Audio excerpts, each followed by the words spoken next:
Well, hello, Chris. How you doing today? Fantastic. How about you, David? I'm doing wonderful. I feel the springtime. I'm feeling a lot of this kickstart energy. Yeah, well, people north of me got like a foot of snow last night up in Minnesota. So spring is still on the horizon for a lot of people in northern climes. But down here, we're getting rain, and this Aries energy is just kicking ass. It's really cool. Wow, over here, yesterday it was 75, and then at about 5 p.m. it went up to 89. Like a big high pressure system of just hot air just came in. So everybody was having a nice day, and then it got so hot nobody knew what to do. It was 90 degrees when I went to dinner last night. I was like, oh my gosh, it was so hot. Wow, that is weird. Yeah. For any place along the Pacific Ocean, the Pacific gives us that cool Japanese current, and that keeps things nice and mellow. So we're starting Well, out. things kind of switch quick here from mellow to even more hot, I would say. Here on Friday, it's just like the last day of Mercury in Pisces and Pluto going retrograde. I mean, Yeah, plus all this activity concentrated in Aries. We've got that Mars Venus Sun conjunction in Aries, and it's advancing really nicely, moving away from that Uranian energy, which is always good. We don't need those surprises coming in. But yeah, everybody that is receptive and has opened their consciousness to this new energy, I would assume that they are just rocking with the times. yeah, this is really feeling it out here on Friday. I mean, Moon and Taurus stabilizing all the new energy. I feel that whenever the moon comes into Taurus, we're able to really feel it out in a good way. We physically feel the world. We really start to understand and have a good connection with the reality and where it's taken us. I feel we've all been kind of thrown into the new karma, into the new road, into the new self. And Friday is so powerful because Pluto goes retrograde. I mean, Pluto has been direct for 6 months. That's one thing about Pluto is such long transits with Pluto. And Pluto has finally made it through the first whole part of Capricorn. It's made it 1/3 through. And here it is going to go backwards and hit that last place one more time, go back to 9 degrees. So there's a lot to review. There's been so many changes that we've had in our lives. And this is really where I feel karma has come in. Like whenever the Pluto goes retrograde, karma comes in big time. So up until today, things kind of changed, but I really feel that Friday is the day that people really are in the new world. Absolutely, yeah. And with Pluto, since it is a strong generational planet, it takes each section of our population and applies it. Like right now, Pluto is in conjunct my natal Pluto, which is in Leo. Mm. The people who have Pluto in Virgo and Pluto in Scorpio, they're getting a strong jolt of positive energy. And as it, like you said, as it starts to retrograde back, it's going to be that final review. And then over the next few years, it's going to hit the natal sun opposition point. And the United States is going to have to get its act together once and for all.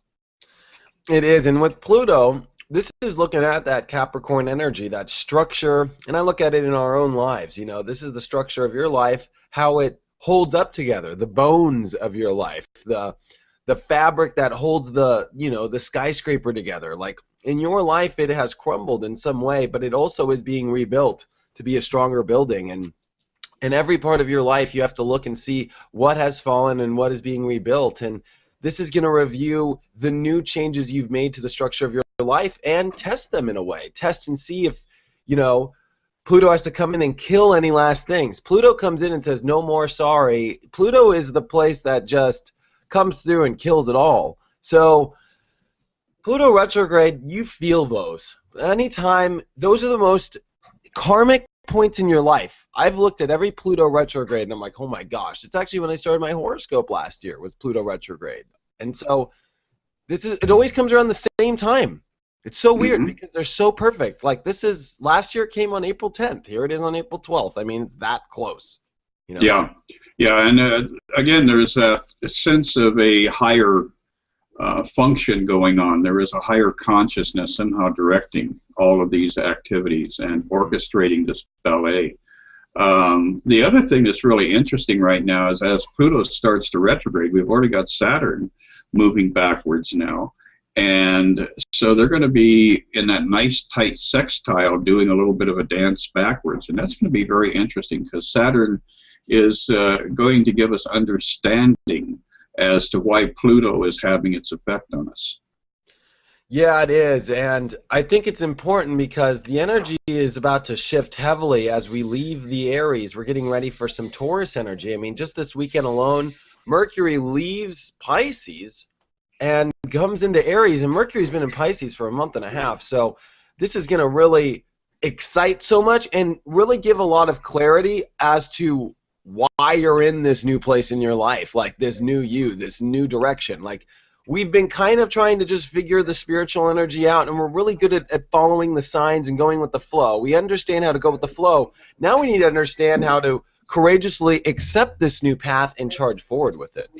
Absolutely, yeah. And in addition to that, we're going to have Uranus creeping up, or Mercury creeping up on Uranus. And so if we are not paying attention to what's going on, there could be some very explosive events, especially on the level of communication, where, you know, people show up on your doorstep and say, damn it, I want you to answer my email, or you need to answer the phone, or whatever.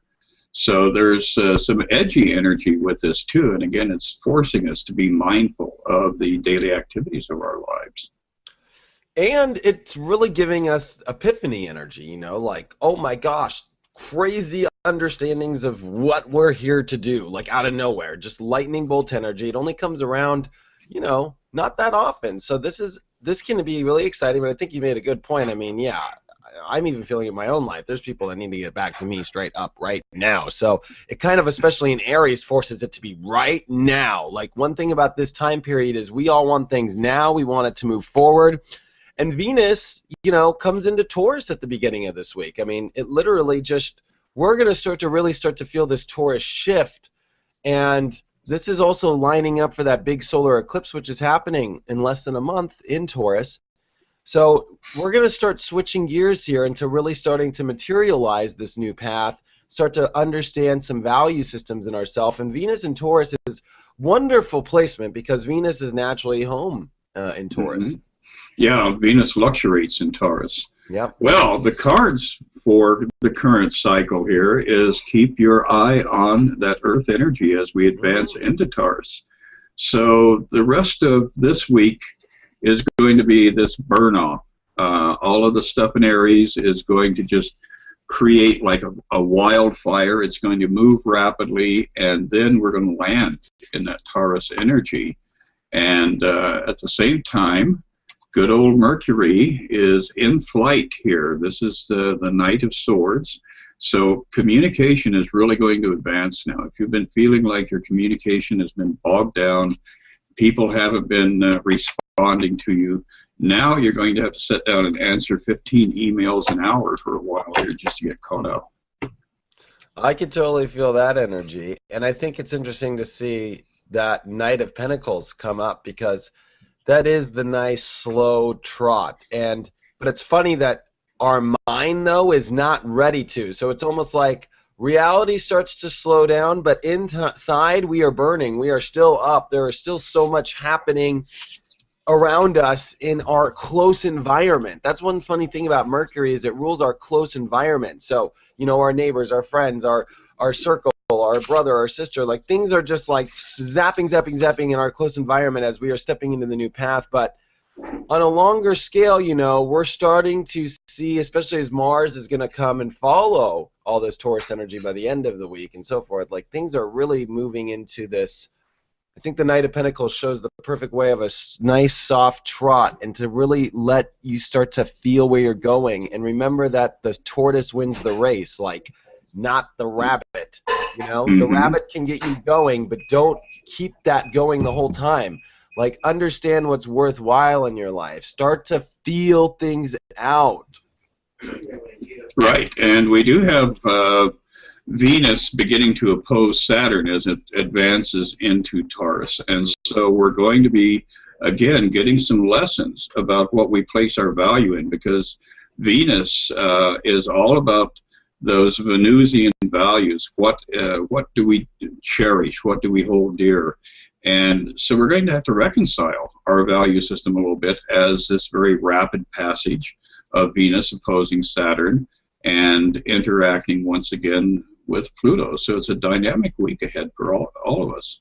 And the Sun and Mars conjunct this week too, near the end of the week, Thursday. Mm-hmm. Actually, it starts Tuesday, Wednesday, Thursday, but midweek we are in that go time. So I think it's really funny.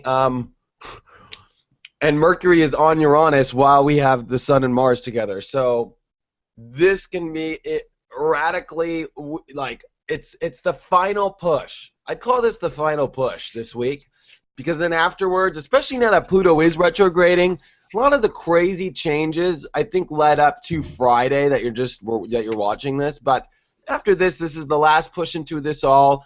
And then as Pluto really starts to retrograde, and as a lot of other planets are going to start going retrograde here, like Neptune's getting ready here in a couple months, Uranus is going to get ready. Like, things are starting to really push you in the right direction. But this is the last oomph, in a hard way, I'd say, from the universe. This is the last, like, sixth gear pop, Oh, yeah. Plus, in relationship to everything else that's going on, we're going to have Venus, the moon is going to be moving into Gemini, and so we're going to have that beautiful conjunction of the moon Jupiter, and that's causing us to look to the future, because before long Jupiter will, as we move into Cancer time, move into the sign of Cancer, and so that's going to shift a lot of our perceptions and our values. We've learned a lot through Jupiter's expansion in Gemini. Now we're going to bring it home. We're going to put it in the ground. We're going to plant it.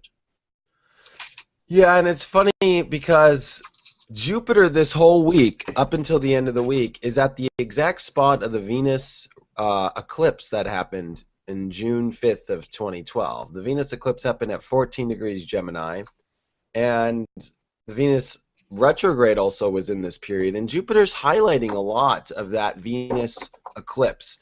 And I think it's important to see how much fate has been in this period that we've been in, as we had all the odds the last couple weeks, as we had this really powerful conjunction, as we had this really powerful new moon. I mean, the events that unfolded here in the last 3 weeks, and as this final week push, I would say that this final week push is chopping up one of the biggest fated energies that you could ever have into the new push into your life, the relationships that you've been built with, the new values of new self, the new road that you're ready to go conquer. It was all fated. It was all part of the plan that you had. And this is the last execution of a lot of plans that I feel the universe has given you. Well, and I think you also are very on point here with the fact that you are the one who's orchestrated all this stuff in your life.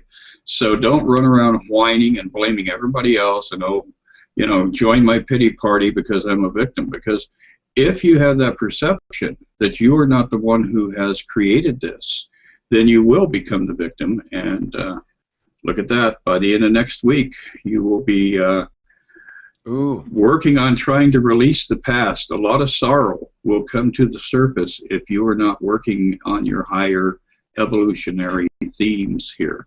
So it's all about you. It's not about the stars, really. The stars are a reflection of all of us. And we have to take responsibility for our activities and for our intention and for our day-to-day thoughts. Yeah, and this all really does come down to, as we end the week, the moon comes into Leo, and I think that that's a signal as well to it's within your own heart, because we end the final push with the moon in Leo, like the moon and Mars conjunct and following each other into Taurus together, right? So we leave this like powerful bang energy with the moon in Leo going to trine it about. It's all in your own heart. It's all in your own self. And so there's a lot of fire around, and fire is courage, fire is strength, fire is what beats your heart, fire is what moves your legs, fire is what gets you going, and you got to find that passion in yourself. You got to light it up. Oh, absolutely. And don't forget, fire needs fuel. So you got to make sure that you're giving your body and your consciousness the fuel to sustain the fire so that you don't become consumed by all of this energy. So yeah, Yeah. radical week ahead. It is. I thank you so much for doing this. I love doing this show with you, man. Yeah, this has been totally awesome, and I think people need to communicate more about what we're doing here. The more people we can share these thoughts with, the more we'll see everybody living a little bit more harmoniously and enjoying their lives a little bit more. I completely agree. So I'll definitely be getting it out. I know you will be. And if you're out there and you want to help us out, please help us out as well. So thanks so much, Chris, and I will see you next week. Absolutely. You have a fantastic week, David. All right, buddy. Love you.